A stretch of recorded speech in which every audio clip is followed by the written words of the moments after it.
What's up, guys, and welcome back to the infamous project. I am down here in sunny Florida, the Sunshine State, and we are literally 5 weeks away from Ponies and the Smokies. Now, I did a video the last time I was here where me and my good friend Lewis prepped and painted the 1993 Cobra theft recovery over the course of 3 days. And you will notice now, well, the car looks like a car again. So for all those people that originally said that this car couldn't be put back together or it wasn't worth it, well, here it is.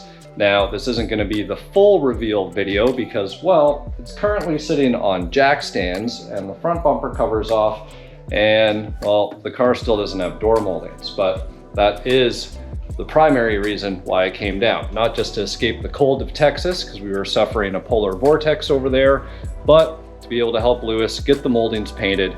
And in case you guys are wondering, well, why didn't you paint the moldings when you painted the car?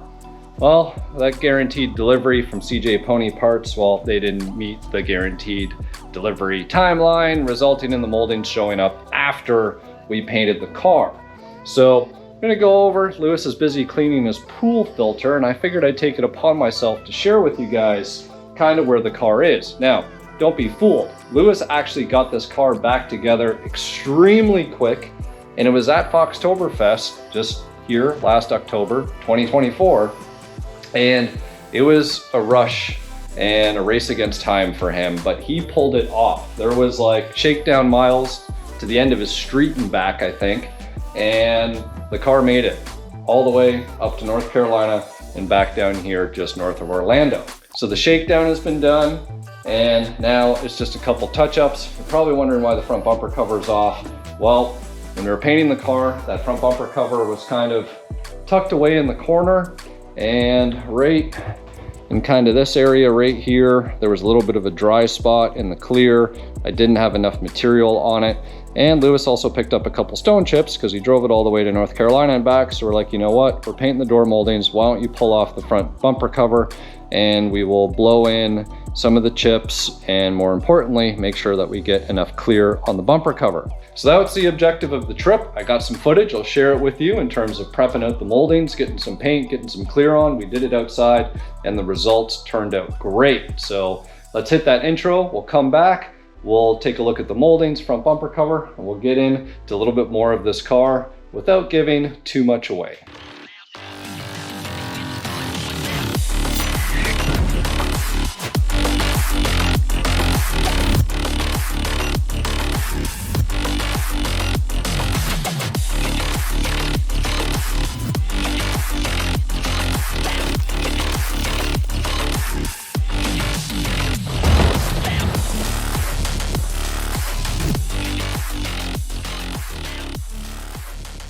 All right, sunny Florida.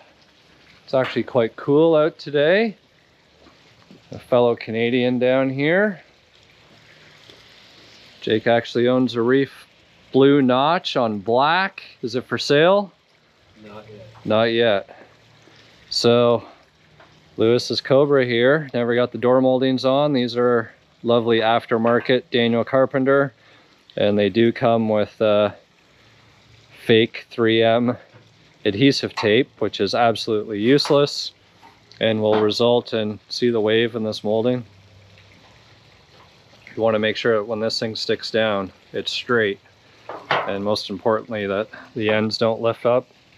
So just like on a factory molding, there is a metal strip on the back side, so lifted that up and slowly ripping it out, so that way we can make sure that this molding will lay 100% flat once it's painted and put on the car.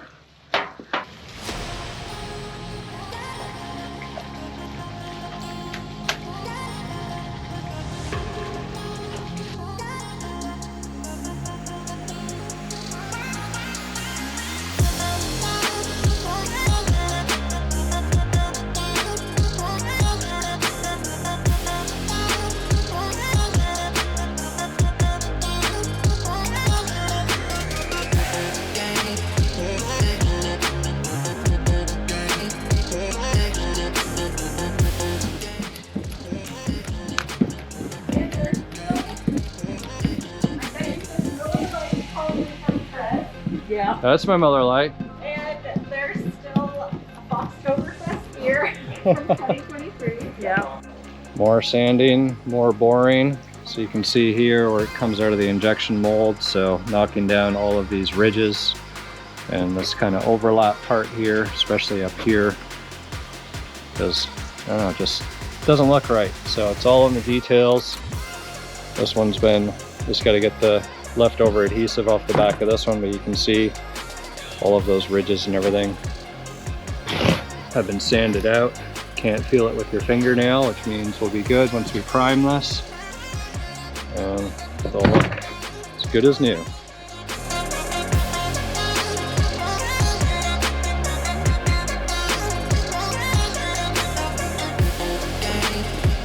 Working? All right. Adhesion promoter, here we go.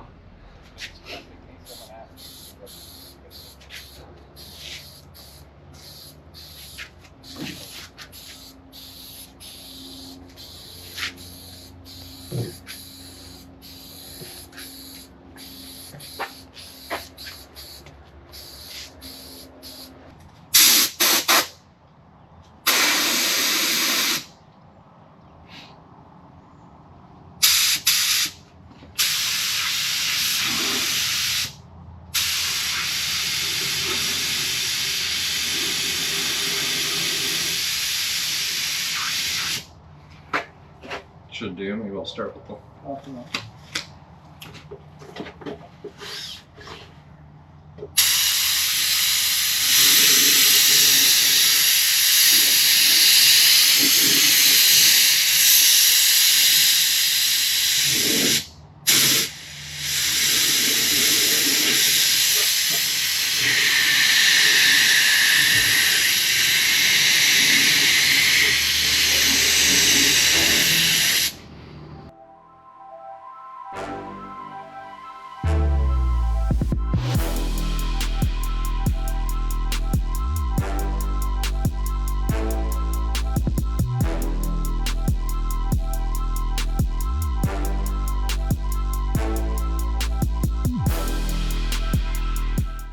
All right guys, so a little bit of paint mixing debacle here. Base, everything was fine. Grabbed the can of the clear coat activator and it had pretty much hardened up since we were here when we painted the car. So doing a little bit of online research, we're gonna risk it. We're gonna use the activator. That's still good for the primer. Should give us enough, hopefully, fingers crossed. And hopefully see no reactions. It's one of those things they always tell you, don't do it, don't do it. And yeah, we're just gonna do it. You know, forums online, people are like, oh, you know, you might get hazing, you might get cloudiness, you might get this, it might react. And a bunch of guys are like, well, I did it by mistake because all the cans look the same. And they're like, everything turned out fine. And a good friend of mine back in Canada who's painted cars for me, he's always mixed reducers and activators and whatnot and has not had any major issues. So we should be fine, fingers crossed, get this knocked out today. And Lewis will be able to get his Cobra back together, fully assembled with door moldings. So stay tuned.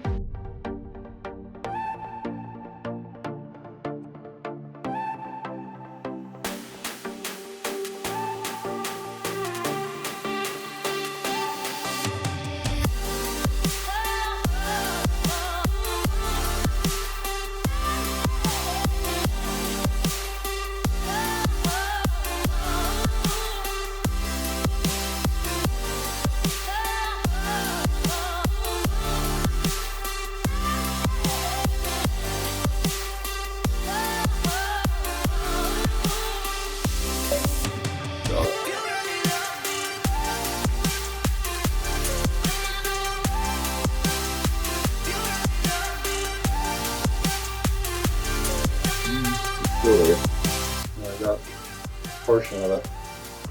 I saw it lift up. Oh, I did that. Yeah. Huh? Whatever's there stays. I can't even. You have to stay there. Oh, there's a. Okay, it's just dangling. Oh. Dang. Oh, wait, I see it now. Yeah.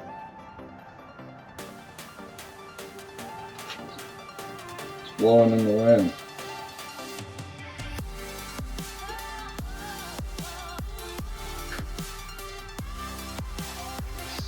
These are good, not doing too good.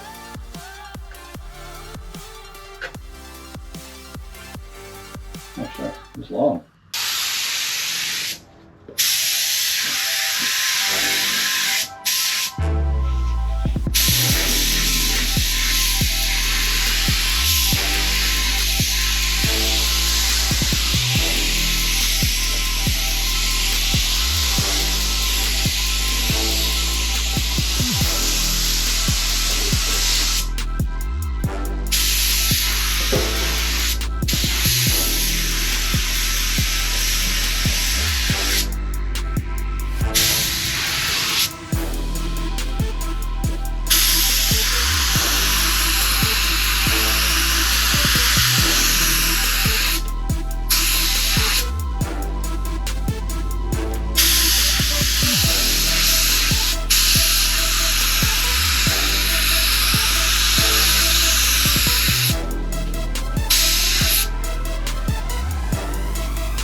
So here we are, curing out in the sunlight, and guys, this came out. I impressed myself with this one. It's always very self-fulfilling and gives you those feel-good feelings, right? When something comes out absolutely beautiful, especially when you sprayed it outside. Moldings, well, did his prop rod for him as well. And there we can see the beautiful teal color out in the sunlight. So just got to get these things installed back on the car and it will be complete. In case you guys are wondering, I actually love painting. It's one of those things that, right, I've taken as many opportunities as I could when I was younger, whether I was painting some stuff for a job that I had back in the day or some of my own stuff. It's one of those things I always wish I could have done a little bit more of it. So when I do get that time, I try and take advantage of it. And it's just one of those things, guys. It is a dirty, messy thing in terms of the prep. So, right, you don't want to be restoring interiors or building motors or doing all those things if you got a body shop, because you're just going to end up contaminating stuff. And it's that old thing, you know, need to clone myself or get more space or get more help or whatever it is. But guys, here's the car. Let's take a look. Lewis had the race against time to get this car back together. It is not perfect. It is a driver quality paint job, but it did turn out really, really well. He did have his detailer come over and buff out the paint to get out a couple imperfections. And there's some things in here. You might remember some of the bugs that we were fighting that landed in the clear that, you know, lots of it got wet sanded out, but some of them live there to tell the story and showcase the fact that, you know what, there's always something. There's always imperfections. There's always something that's not 100%. So you can see here the door moldings aren't on. Lewis did a great job at cleaning up the quarter window moldings, sprayed all the trim. So all this is brand new stuff here, right? A little bit of alignment stuff to, I guess, tweak or dial in, if you will, right? You can spend hours trying to get some of these body lines absolutely right. Lewis was working by himself in most cases, trying to get this car back together. And see, it's sitting on some beautiful Borbette Type B wheels, some Federal tires. Interior, all black. Got some Recaro seats. I wonder if his ashtray door works. It's kind of stuck. I have to give him a hard time about that. And you can see some gauges hiding down there, and that's because this car actually is on air ride. So there's two reasons why the car is up in the air right now.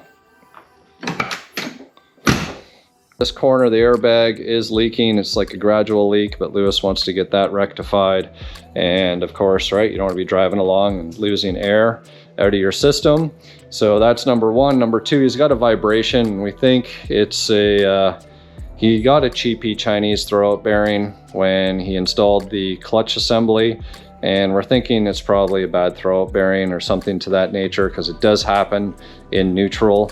And it's not driveline related or speed related. It is in fact motor rotational related. But this motor is not, of course, the original motor to the car, because the car was an absolute shell. Lewis had this in 2 other cars that he had owned previously, so he knew the motor, knew that it was reliable, and it was a fresh rebuild, I believe, originally for it was an 87 convertible, GT convertible, or maybe 87, 88, 89, one of those. So he knew the drivetrain. The rear end is original to the car still, because the rear diff was in there. He just swapped the axles, did the diff fluid, and the front is all the original 93 Cobra stuff in there. And everything turned out nice. You can see sort of Lewis's attention to detail. Had some hydro dipped covers here in pieces. He was fighting MAF issues last minute in terms of trying to get the car to idle properly and whatnot, so that's why this is sort of an ugly blue. But a few little things, not much, right? Unless I was pointing them out to you, you'd just probably look back and say, that's a beautiful engine bay right there. So, right, all the new, actually has the Maker's Garage aluminum lower fog light bracket / bumper support, so that's a real nice piece. In case you guys have not seen that before, that's what it looks like. And of course, right, everything was painted. He did the floor. The whole underside of the car is in fact a similar teal color that was a Rust-Oleum rattle can. Just of course, when the car was up and it was stripped, all the inside, everything was painted and looks the part. So this is the progress that Lewis has made on the 93 Cobra.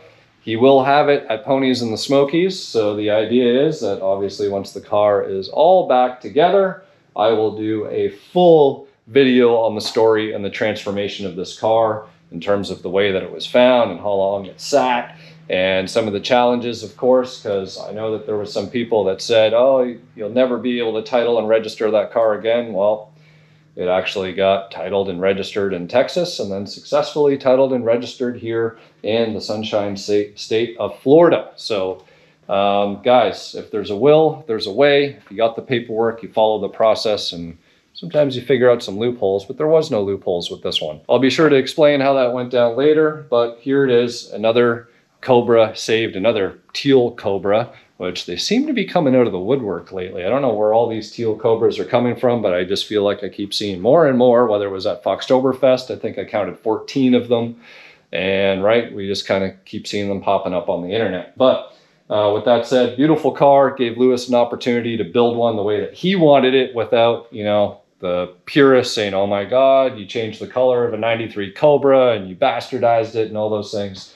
Well, if anything, Lewis saved this one. So hopefully you guys enjoyed the little segment, short and sweet. And that's exactly what my trip was here in Florida, but happy to help him out and happy to kind of see a lot of my hard work that I helped with the car all come together and see it in one piece. So hopefully you guys enjoyed the video. Be sure to stay tuned for the final reveal of this thing that'll most likely happen right after Ponies and the Smokies. We'll see you here next time on the Infamous Project.